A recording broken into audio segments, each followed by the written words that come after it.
E.B. White, the author of Charlotte's Web and former editor of the New Yorker magazine, once described himself as a clown of average ability who got his signals crossed and found himself up on the high wire with the Wallendas. And that's kind of the way I feel when I get up in this pulpit. We preachers are a strange lot. We expose our deepest thoughts and feelings, make ourselves vulnerable, and rarely know if the words have really changed anything or had their desired effect. But I think I can claim at least one minor victory in that department. It's been several years since anyone at Christ Church has asked me to say a little prayer. You know my routine response to that. There are no such things as little prayers. There are short prayers and long prayers, but no little prayers. I mean, prayer is communication with God, the real God, the one who thought up the universe and brought it into being, the one for whom the word awesome was originally invented. I used to read a lot of Christian magazines when I was younger. I don't read quite so many today as I used to, but they were always up to date. They had articles about every crisis that Christians faced in any church or denomination. There were articles about loads of the how-to articles.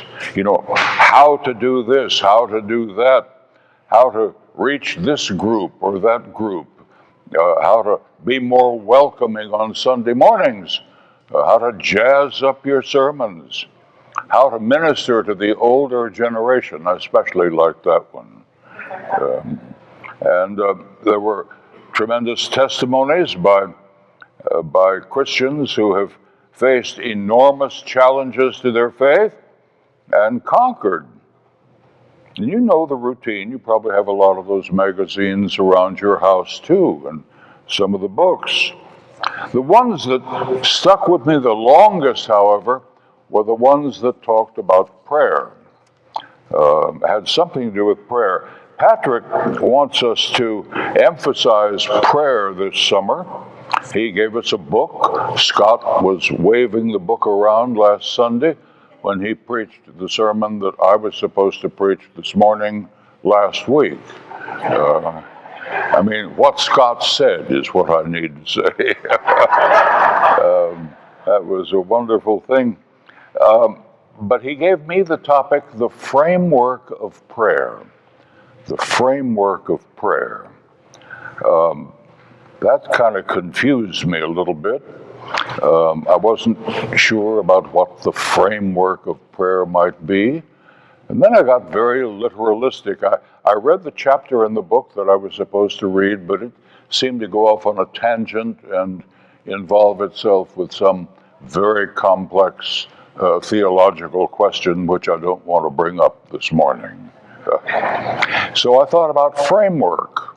And I thought about frames. And I have a lot of frames in my little apartment. Each one holds a picture that's special to me or to Barbara. You know how important a frame is to a picture. Right frame, beautiful image. Wrong frame, disaster. It's important to get the right frame to show off what it is that you want to show off. Good frame can actually improve the picture, just as a bad frame can diminish or obscure an image. So what is the framework of prayer? How does it begin? How is it enclosed in a particular marker? Prayer is the experimental knowledge of the person of God. That's just a fancy way of saying that prayer is how we get to know God. Surprise! We get to know God the same way we get to know other people. It's a person-to-person relationship. We get to know other people by conversing with them, by getting to know what the other is like, how they are, what their personality is, how they're likely to relate to us, all that sort of stuff. So prayer is communication, primarily communication with God. And what's the framework? Well, back in high school or college, a lot of us were exposed to, remember the rhyme of the ancient mariner. And Coleridge has a memorable line tucked into that poem, "He prayeth well who loveth well." He prayeth well who loveth well. The framework of prayer is love. Not so much our love, but God's love. Paul must have known that. And that's what he experienced on the road to Damascus and later in Damascus when an obedient disciple named Ananias called him brother and prayed for him to receive his sight again. This interrupter of God's designs, this terrorist, enemy of God's people, found himself like the prodigal son, immersed in the Father's love. I often wonder if Paul's great hymn to love in 1 Corinthians 13 is a reflection on what he experienced. There was no wrath, no condemnation. There was simply a welcome home. Have you noticed how many of Paul's letters, like the one we heard read just a moment ago, begin with thanksgiving? Like this one, "Our thanks are always due to God for you, brothers.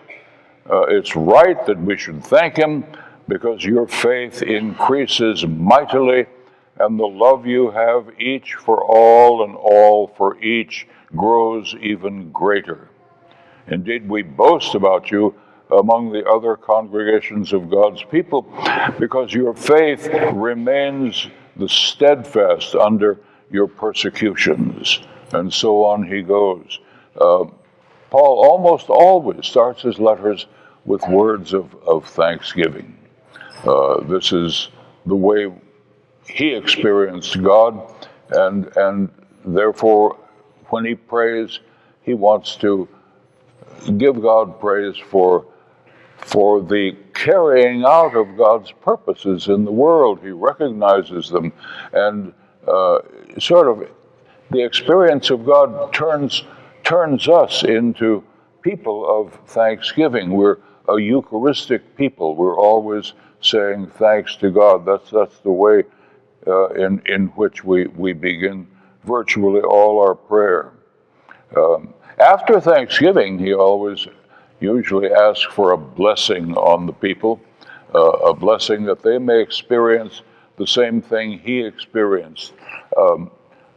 Different words for different groups, but still a blessing, that they may experience the fullest measure of God's grace and pleasure.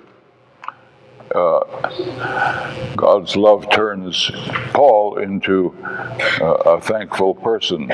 In Western Christianity, which we experience, when we want to sanctify something or somebody, we ask God to bless it, or him or her. God bless this food, God bless so and so and so on. In Jewish theology, you simply thank God for it, and that in itself calls down the blessing. The framework of love enhances every kind of prayer: healing prayer, intercession, petition, confession, praise, adoration, relinquishment, when you simply turn everything over to God and say, I can't, but you can. Even the simple confession of a pilgrim who has to confess the fact that he or she has forgotten how to pray, that prayer is difficult. But since the framework of prayer is love, as I say, it's not our love for God so much as God's love for us. We love because he first loved us, says John.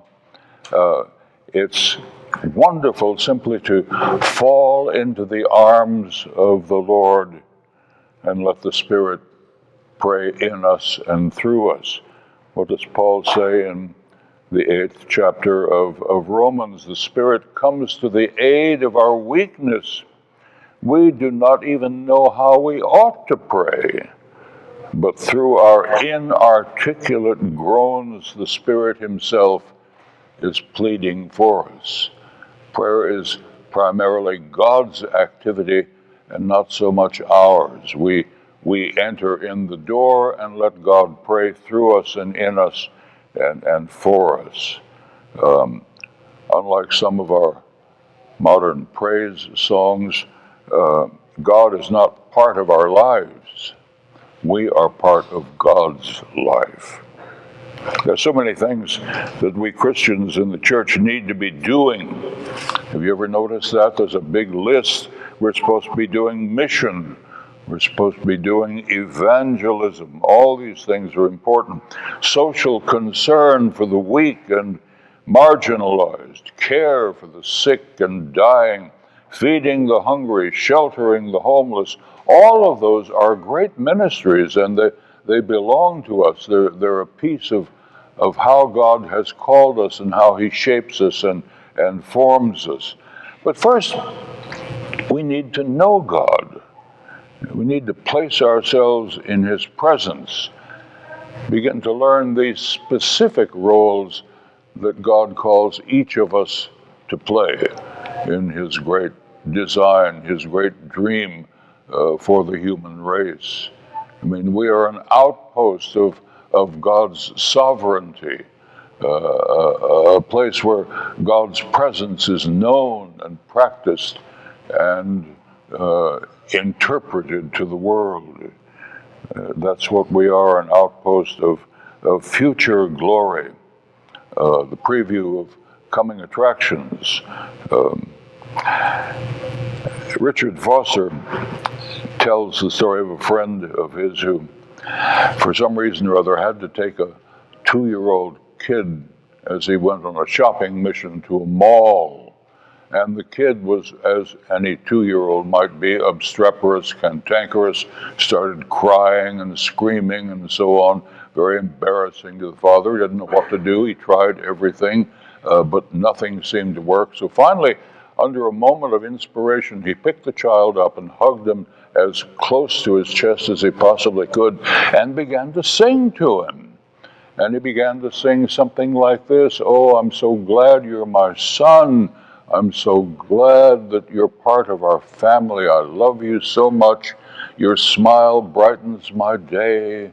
I love the way you laugh. It always helps me get through the tough days," etc., etc., and began to sing. And pretty soon the kid quieted down and listened to his father. And store to store they went, and the father still singing softly, making up the words, making up the tune as he went along. And the kid, of course, was rapt with attention. And finally, as they were leaving the mall and getting back in the car, the kid said, "Oh, sing it to me again, Daddy. Sing it to me again. Sing it to me again." Framework of prayer is something like that. To be gathered up in the Father's arms as he sings his love song to us. Amen.